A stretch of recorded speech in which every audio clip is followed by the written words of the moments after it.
Okay, thanks everyone. Just a quick break there, hopefully you're not comfortable for the second part of the session. So just to let you know, hello to everyone who's on the live stream. My name is Lawrie Roberts. I'm just going to introduce myself again. And I occupy a position called Macmillan LGBT Cancer Programme Co-ordinator for Greater Manchester. It's the first Macmillan programme of its kind, and it's project-based rather than a service. So I'm working with groups of LGBT patients to explore their needs and then create projects out of that. So we've done some really interesting work recently over the last Manchester Pride weekend. One of the things we had was a group of patients who identified as female but didn't necessarily identify as feminine. And they were really interested in their experiences of cancer and sharing those, particularly the complementary therapy treatment that they had. So they were often offered things like long wigs, this package called Look Good, Feel Better, where you got offered makeup sessions. And it was a group of women who didn't really feel like that fitted the bill for them.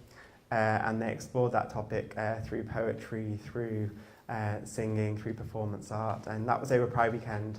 And what was really interesting about it was we had a huge audience.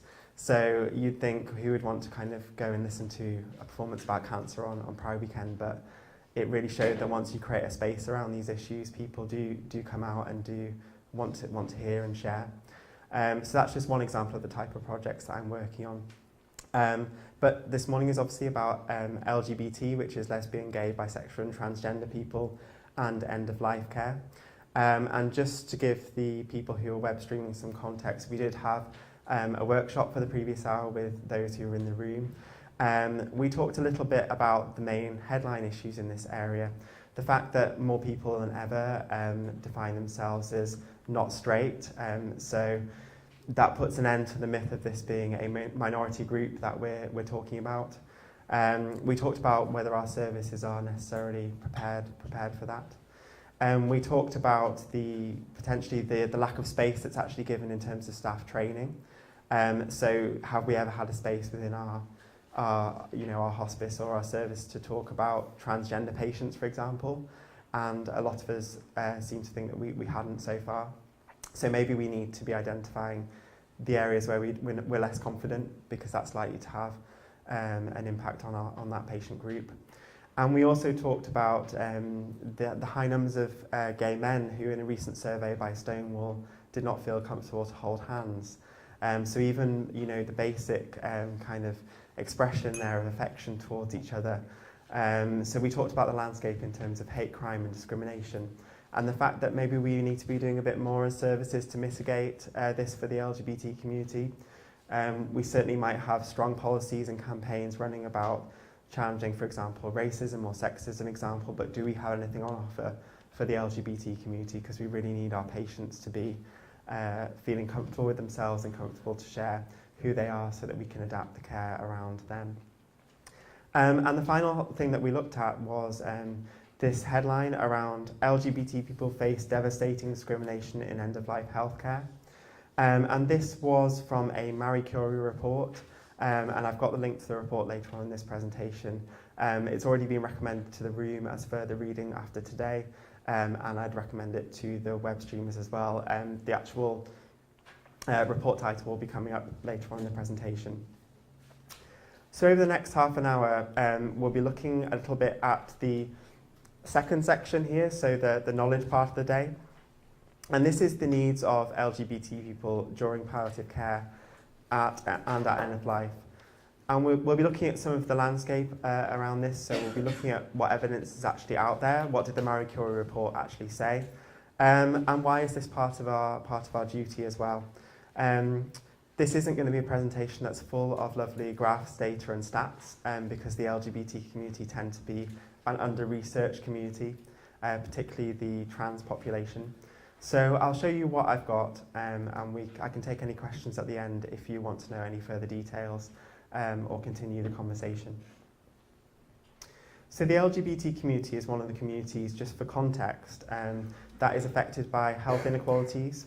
So the definition of a health inequality for you, the World Health Organization says a health inequality is differences in health status or in the distribution of health determinants between different population groups, producing avoidable and unfair distributions resulting in health inequalities and leading to inequity in health. So how does this translate? What sort of things are the LGBT community affected by? Well, I work in the cancer world for Macmillan, and a lot of the inequalities do relate to cancer risk factors and risk factors for other diseases as well. So within the LGBT community, there are high rates of smoking, higher rates of drinking, higher rates of obesity, and higher incidence of mental health problems and suicide. If we just look at the smoking stats alone, this is a table from the 2003 Integrated Household Survey. And you can see on the top line there, that's heterosexual people. And the total figure, the total percentage for smokers is 18%. Whereas if we jump down the line to the line for gay and lesbian people, it jumps up to 26%. If we move to the left there, so people who are female and define as gay or lesbian, it's up to 30%. So you can see that there's a health inequality here which is quite marked. And with mental health, it's a similar picture. So 20% of gay and bisexual women have deliberately harmed themselves in the last year, compared to 0.4% of the general population. And 7% of gay and bisexual men deliberately harmed themselves in the last year, compared to just 3% of men in general who have ever harmed themselves. 8 out of 10 trans young people have self-harmed, and almost half have attempted suicide. So why do some of these health inequalities exist? Well, there's a theory called minority stress, and this translates to access to services as well.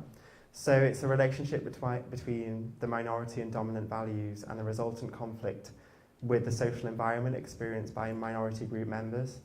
So if we think about LGBT people accessing services, such as smoking cessation services, is there a barrier there to accessing the service? Is there fear that there will be prejudice or stigma directed towards LGBT people, which do bring about these unique stresses, and maybe reasons why there are these adverse health outcomes, including mental health problems, and things like smoking, where people are depending on something to get them through a particular issue. So we would ask, if somebody was being assisted to stop smoking, would their LGBT identity actually be addressed? And it would be the same in palliative care. If the person is going through that process, would there be questions asked within the service about their LGBT identity? And the efficacy of the service for that person may well depend on those questions being asked, so that the particular aspects of their identity that need addressing, such as their close support, for example, such as their funeral arrangements, etc., would actually be taken into consideration, dependent on whether they have a same-sex partner, whether they're a trans person who has gone through transition and wants a certain name to be used on the death certificate, etc. It might not seem relevant at a first glance. Why is LGBT relevant to end of life? But it is very relevant. We also need to consider intersectionality too. So this is the study of intersections between forms or systems of oppression, domination or discrimination.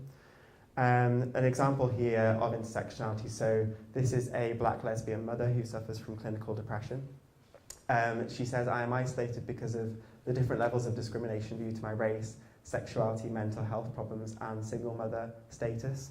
So health workers tend to take the culturally sensitive approach and will expect me to fit in the black community, who are often homophobic, as most family help is centred around religious organisations. If they know my sexuality, they may feel LGBT organisations are appropriate, but none deal with the combination of mental health, families and race. My own family believe homosexuality is a result of mental illness. I think that's a really, really interesting example, and we've talked already this morning about putting people in boxes. We have to consider that somebody's sexual orientation or trans status might just be one part of their identity, and we need to consider the whole picture. So it's not an instruction this morning for you to hone in on necessarily their LGBT identity. It's to consider how that interacts with other parts of their identity, some parts of their identity which may be linked to other forms of oppression or discrimination. So we might then highlight that patient as a particularly vulnerable person or want to identify their needs a bit closer. So what's our duties in this respect? I'm just going to move on to that for the next part of the presentation. Well, this certainly comes under our legal duty under the Equality Act from 2010, which is, I'm sure is an act that you're all very familiar with through previous training. So this act protects every UK citizen from discrimination. And there's just two of the protected characteristics on here which I want to highlight related to today. So one of them is your sexual orientation, and another one is any gender reassignment that you may have gone through. So with sexual orientation, we're talking about whether somebody's straight, gay, bisexual, etc. And with gender reassignment, we're very much talking about the trans community there. So they could have a case under the Equality Act to challenge a service that does not cater for the needs and protect them from discrimination. A lot of people have said to me, well, it's 2018, how could somebody still have a case in 2018 to kind of a case for discrimination from being LGBT within services? This example is from a cancer patient, which I think is really interesting to look at because it was last year that this happened. And it's a really good patient story because it was written by Dean Eastman. I don't know if any of you have heard of him, but he was an LGBT journalist and young person going through cancer.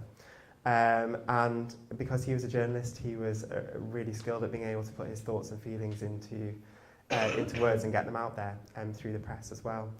Sadly, he passed away last year, but I think it's his experiences I've shared in my presentation because I think they're really interesting to look at. So Dean was revealed the issues he'd had with the consent process at a sperm bank.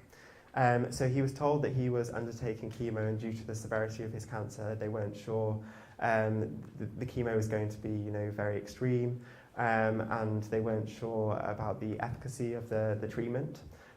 So as Dean had a partner, they talked to him about accessing a sperm bank, and he gladly went along to use that service. When he got there, he said, I brought up in conversation the fact that I'm gay, and the nurse lifted an eyebrow and said, oh, this applies for straight people. Being told that if I died, my male partner would not be able to use it, the sperm sample, when a female partner could, felt like another slap in the face, another systematic discrimination against you as a gay person. The fact that an LGBT family or family to be out there would be in that position and wouldn't be able to have children in this way is horrendous. So we can see there how a patient's been referred to this service, and the nurse within the service has almost closed the door on for that particular person due to their sexuality. And I think this is really shocking. And although the Human Fertilisation and Embryology Authority later on clarified that there was a loophole which would allow Dean's partner to have the option to use his sperm in the future, the damage for that patient was almost already done by that stage. So we might want to think about our own processes within our hospices and make sure that there's no point where there would not be equal treatment. I think in this case it's really interesting that this service hadn't necessarily identified a gay patient coming through the service, or it hadn't translated down to this particular staff member. So I think Dean, if the actual Human Fertilisation and Embryology Authority hadn't cleared this up, Dean would have had a good case to challenge this service under the Equality Act. And the actual issue was his partner, potentially at a later date when Dean had passed away, using the sperm sample with a surrogate mother, and it was the legal complications around that. But by the service re-looking at that, they did identify a loophole. So we've looked at the legal side of things, which a patient could challenge you under, but there's also just our basics, our person-centred care that we're delivering day to day in our services. The NHS Constitution says that the patient will be at the heart of everything the NHS does, and I think we all firmly believe that, and that's what we want to do for a patient. So in this diagram, which is a little bit small, the patient is the embryo in the middle. And surrounding the patient, we have their family and friends who are helping them to be who they are and dictate the type of care that they want to have. But also ourselves, people working in services, we're just as important. So we're important in terms of allowing somebody, creating an environment that feels safe for somebody to be who they are, to give people the space to be able to share who they are, and to work with them to work out how that dictates what type of care we need to deliver. And Dean wrote about this topic again really well, I think. Dean's treatment involved a lot of ward stays, so he got to know his ward staff quite well. And he revealed these were actually taken from tweets that he was making about his treatment. He revealed that he initially had issues with ward staff making assumptions about his sexual orientation. So he said, "I love how nurses assume I'm straight, despite my pink cushions, pink lemonade, and copious episodes of Drag Race. I could vogue my way through the ward attached to my drip stand, and they'd ask how my girlfriend is."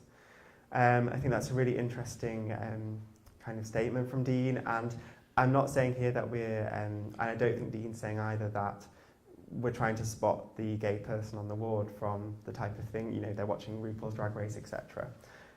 It's about giving the patient that space to tell you who they are, rather than you know, asking the question about how their girlfriend is. The ward staff could have maybe asked how his partner was, and that would have been a more open question and allowed Dean to tell them who he actually was. We talked earlier in this workshop about the term heterosexism and you know, whether our services kind of presume heterosexuality, and I think this is a certain case of that. But Dean tweeted later on that staff had learned more about him as a person and were able to engage with his writing, so he was an LGBT journalist. And he said, "It's such a good feeling when nurses tell me that they see their gay friends sharing my blog posts online, and my doctors have been setting my writing as compulsory reading for med students. Despite being in chemo, it's put me in a really good mood."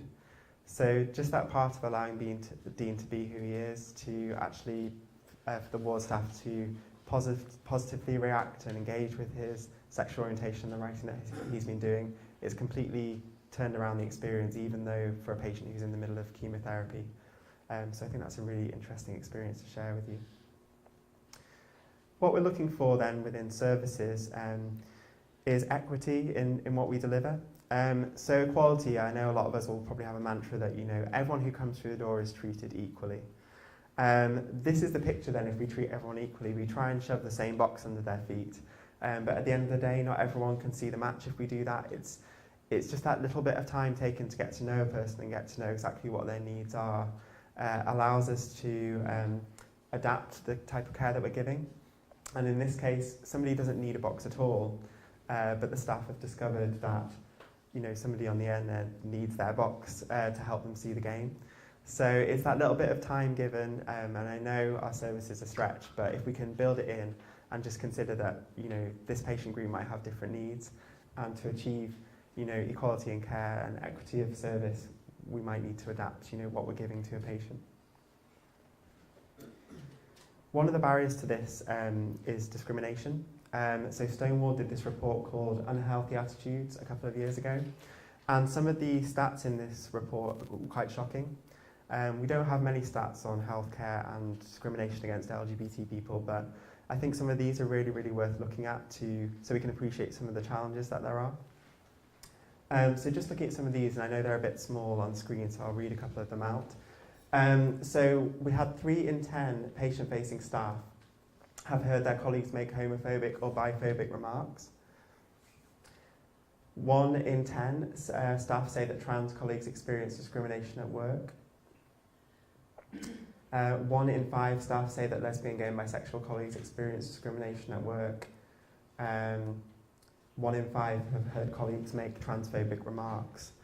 So we talked a little bit earlier on here in the room during the workshop about how, you know, there may be other staff members who are discriminatory towards LGBT people. Again, this is something which I've heard through talking to patients. So a few patients have shared with me situations where they feel like there has been this type of direct discrimination. But we also talked about, you know, our ward environments, our waiting rooms where patients are sat with patients, and there could be a situation where a patient is discriminating against another patient. So I think we have to be able to identify this within our services, and it might be worth having a think about how we do that. How would this be reported? Would we know what we were looking for? And do we have due process to kind of follow up if there was discrimination within our service? And this is something which carried forward into, all of this really carried forward into the Marie Curie report, which, as I say, is definite recommended reading after today. And this report looked at inequalities in end-of-life care faced by LGBT people affected by cancer. And it breaks it down into a number of key areas, so around six key areas. And the first area is anticipating discrimination. So this is number one because it relates to the last slide, but it's also one of the most prominent things that Marie Curie heard from their research. People in the LGBT community tended to access palliative care services late or not at all, either because they anticipated stigma or discrimination or think their service is not for them. And Stonewall reported that 3 in 5 older gay people are not confident that social care and support services will be able to understand and meet their needs. So it might be worth thinking for each of these points how we mitigate some of this. So if we're hearing from the LGBT community that there is this anticipation of discrimination, even though often in our services we're there saying we're here for everybody, we deliver equal care, is there something particular we need to be doing for LGBT people to communicate that this is a safe space for LGBT people to access? And I'm not talking about anything too complicated. It could just be looking at our websites, looking at our literature. Is there something there that says that we're here for LGBT people? Or does it look like a space that is very heteronormative? Do all of our literature have sort of same-sex couples on them, etc.? Do we celebrate sort of certain days through the year that are important to the LGBT community in the way that we, celebrate other days? Do we link in with things like our local prides and things like that? These are all ways in which we can proactively mitigate this anticipation of discrimination, as well as I said about looking at our internal reporting systems and checking that they're all very sound. The next topic that people wanted to discuss as an issue was complexities of religion and LGBT end-of-life care. So one that you can imagine might come up in the same way as anticipating discrimination. Palliative care and end-of-life services may not always ensure LGBT patients and their families have the same spiritual needs addressed at end of life as any other patient. And some of the patient quotes within the Marie Curie report also talked about this as well. In terms of, if somebody's partner had passed away, they were really unsure if they could access that kind of support. They were unsure about how welcome it would be, and particularly with same-sex couples, whether they would be accepted in the same way and given the same level of service. So again, we're hearing this resounding concern, and I'd say again, it's up to us to make that extra effort to say our services are LGBT inclusive if they are able to be, and to proactively reach out and be saying, if you're a same-sex couple, this is the way that you'll be kind of sorted out by the service, and you'll be given exactly the same offer. Also, a topic that came up was assumptions about identity and family structure. So health and social care staff, in the anecdotal evidence that was recorded from patients, they heard that health and social care staff often made assumptions about people's sexuality or gender identity, and that had an impact on their experience of the palliative and end-of-life care. Evidence suggests that some clinicians do discriminate on the basis of sexual orientation, as we've just seen the evidence from Stonewall. So there's something there about identifying which of our patients are LGBT and then not falling into those slip-ups around next of kin, who actually is the support system around the person and what type of need they actually have. And I've got a few slides in a minute that show you how we can begin to identify our LGBT patients in the right way if we're not already doing so. Related to this, varied support networks.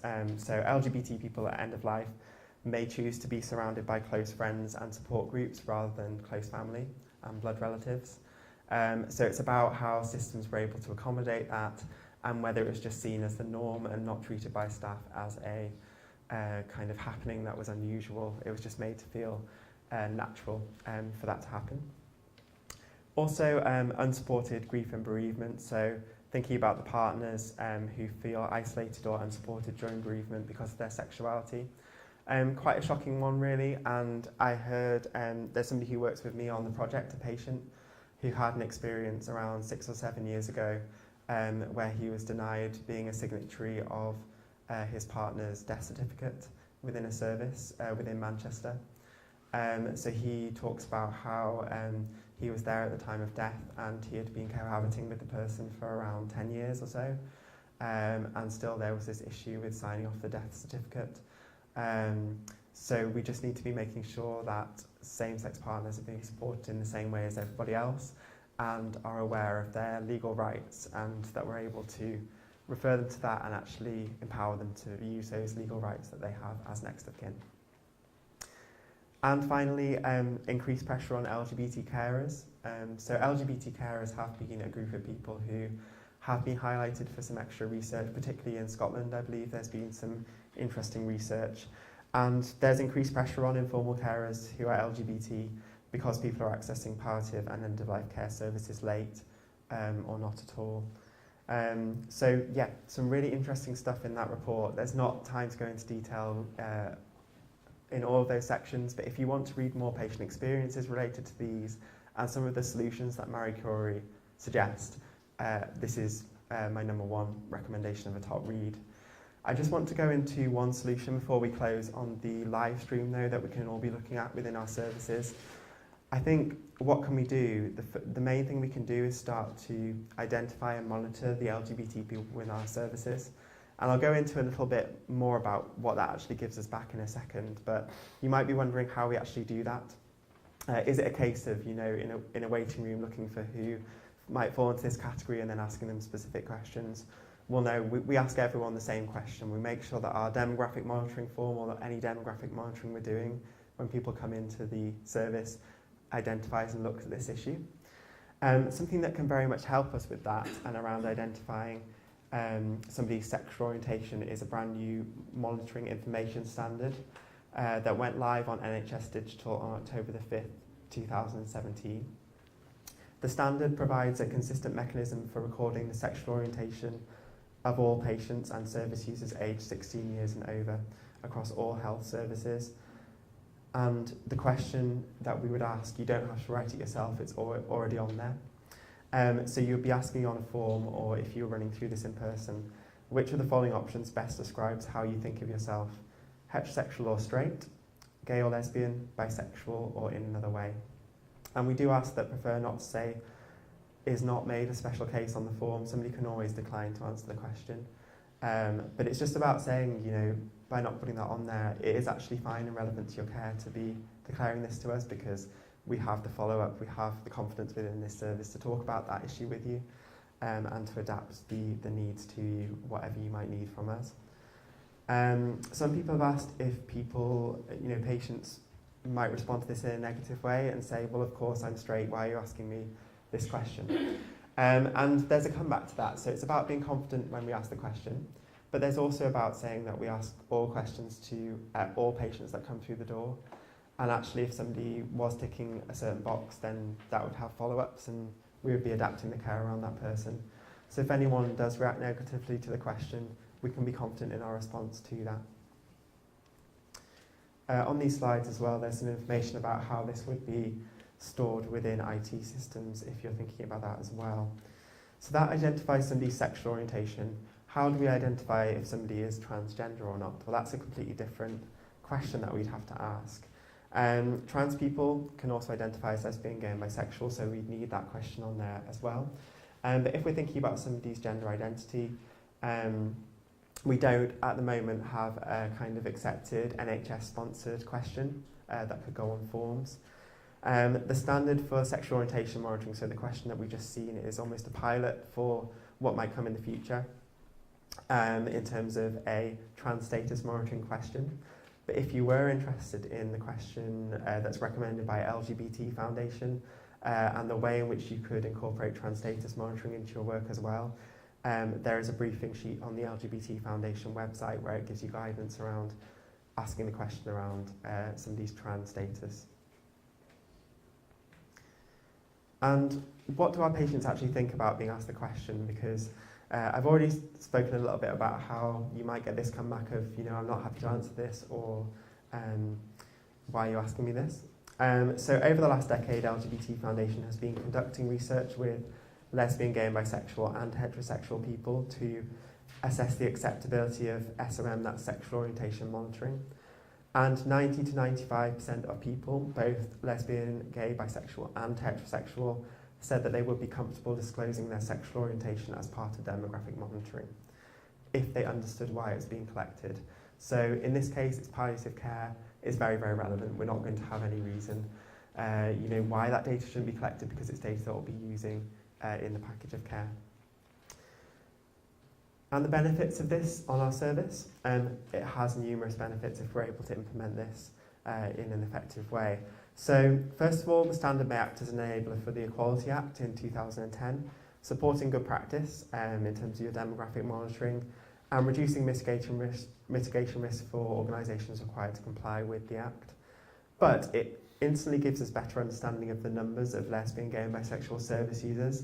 So in the same way that we'd have data on other demographic groups, you instantly get this, after 6 months, a year, you get data on how many lesbian, gay and bisexual people are using your services. Really interesting if you identify that there's not as many people as expected in the population from that group accessing your service. That could trigger, what might we need to do to actually make sure that this service is appealing for that patient group.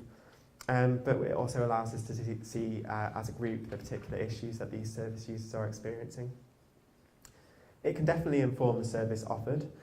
You're starting to know more about your local population and the population that are using your service. So for example, if you noticed that there were a high number of lesbian women in the service that you didn't know about before, is there particular signposting or activities that you could organise for that group? It just tells you sort of the numbers that kind of are within your services, and there may be sort of further staff training that you could explore. It really tells you more about your local population and how many people from the LGBT communities are accessing you. Also, it helps to build equality of access and opportunity at work. It's positive for staff as well as patients, and cost savings as well. And the reason why there's a cost saving, we believe, is about this efficacy of appointment time, about addressing issues head on, further on in the conversation. So this was just one report from a GP who had implemented this at his GP surgery, but it could apply to any service really. So having a patient's sexual orientation on their file makes everything faster and means we don't dance around it at the start of the consultation. It's not about stereotyping, but bringing things to the forefront of my mind, such as signposting specific services. And I think within palliative care, it would be, the main thing will probably be this signposting, but also the person support network. So you can see that it just makes everything faster. So if we have the confidence within our service to actually be asking the question up front, it's telling the patient it's okay to, it's a comfortable environment and safe environment to tell us about you in terms of this respect, but it also allows us to hone in on the exact issues which somebody might be dealing with or might want us to help them deal with.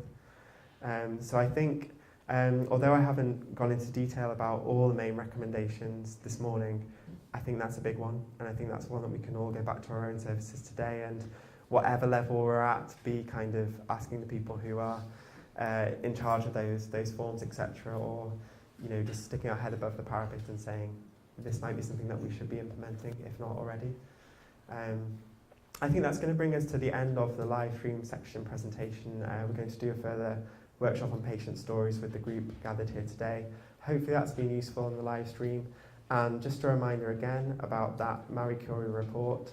If you want to read more patient stories on this issue and to look individually at some of these headlines within your services, that's definitely the report to go to. Okay, thank you.